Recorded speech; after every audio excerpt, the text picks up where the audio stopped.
mahangin at malamig na umaga, pero yung lamig, nagtanggal pa rin ako ng jacket, pero sobrang lamig. Yan, nagpipintura sila ngayon ng bubong. May mga takway na isang lutuan na din yan. Mainit. Oo nga. Nag-ano na si tatay. Tanim na si tatay. Ito maganda na yung kanyang kamote. Tubuan na. Dito sibuyas. Sibuyas tanim ni tatay. Mga sibuyas yan.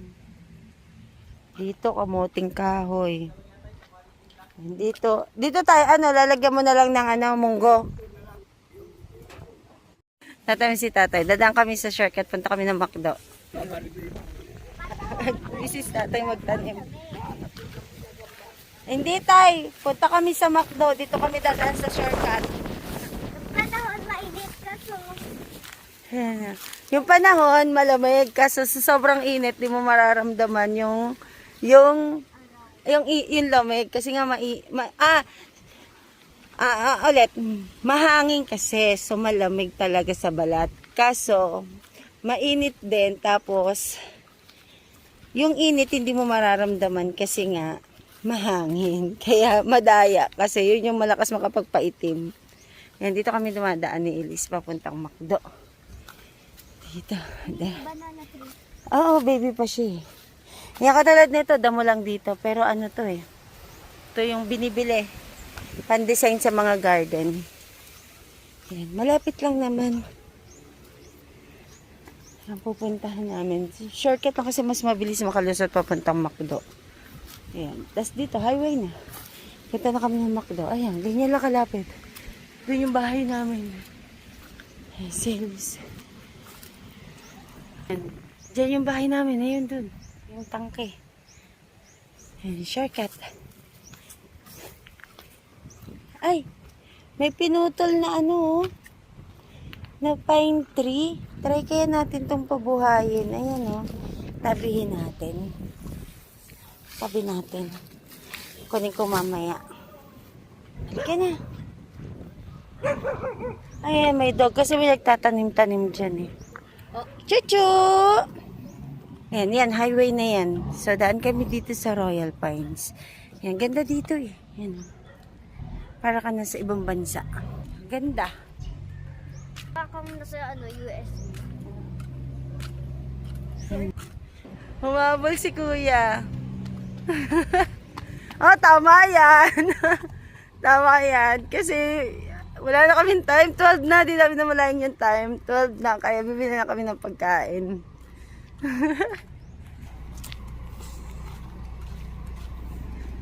Ito sila. Yan. Ito yung bagong building na ginagawa dito. Ano siya, para siyang hotel. Tapos dadala kami, magpa-pass-through lang kami sa gasoline station. Tapos after ng gasoline station, McDonald's na. Ganun lang kabilis pa galing sa bahay. Sobrang lasang hangin.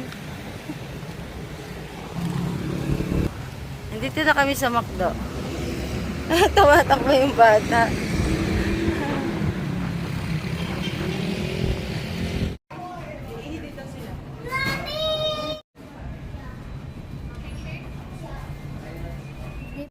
Maglalakad tayo papunta dun sa parang maliit na talipapa. Bibili ako ng mga gulay para pangkain namin mamaya. Ay, meron na din pala dito. Malapit Tingnan ko kung alin mas malapit. Ayun meron dun sa kabilang kalsada. Bilihan ng gulay.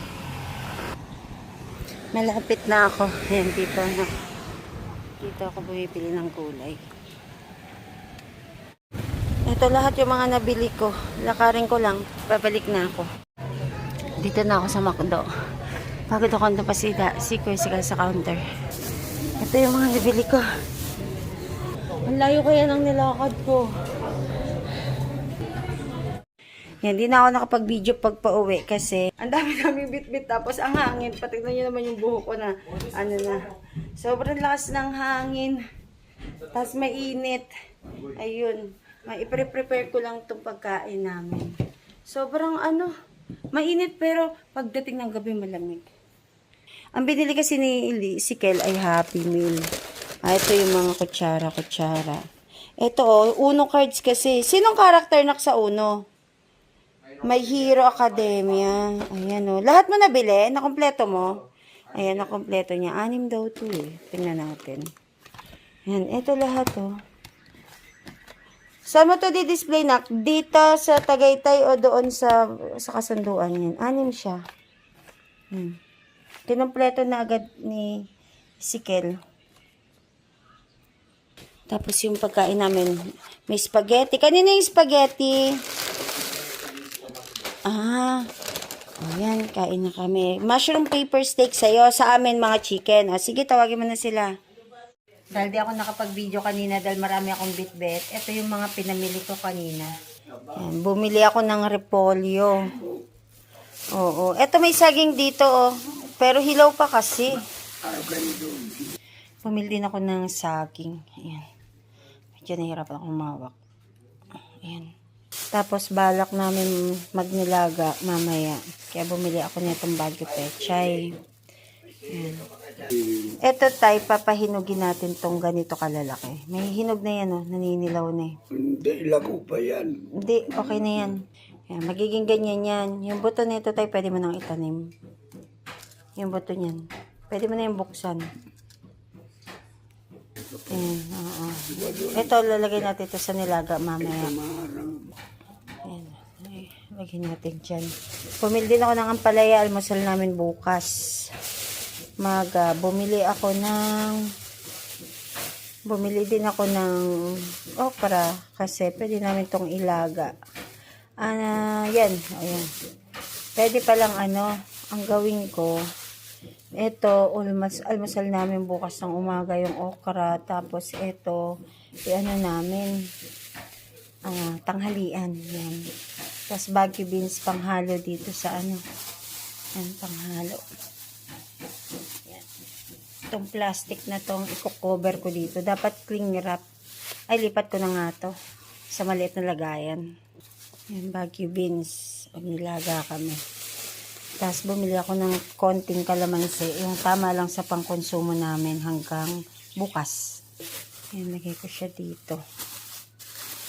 Pinili ko nga yung dyan, yung malalaki. Meron doon yung mga green talaga. Green na green. So, tama na yan. Kasi gusto ko kasi yung malalaking kalamansi na nag-yellow na kasi makatas.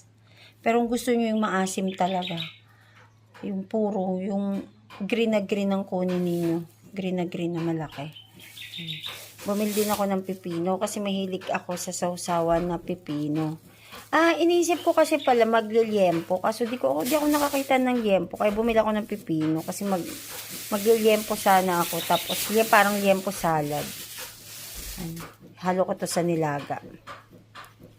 Sisikil yung parang nagbibit. Tapos bumili ako ng sitaw. Yung sitaw na to, pinili ko talaga to kasi gusto ko yung green na green. Tapos mga hinog na kasi naninilaw na doon yung ibang sitaw. Ito pinili ko talaga to kasi gusto ko yung kahit mapayat yan pero malutong. Kasi yun yung mas masarap. Tapos bumili din ako ng talong.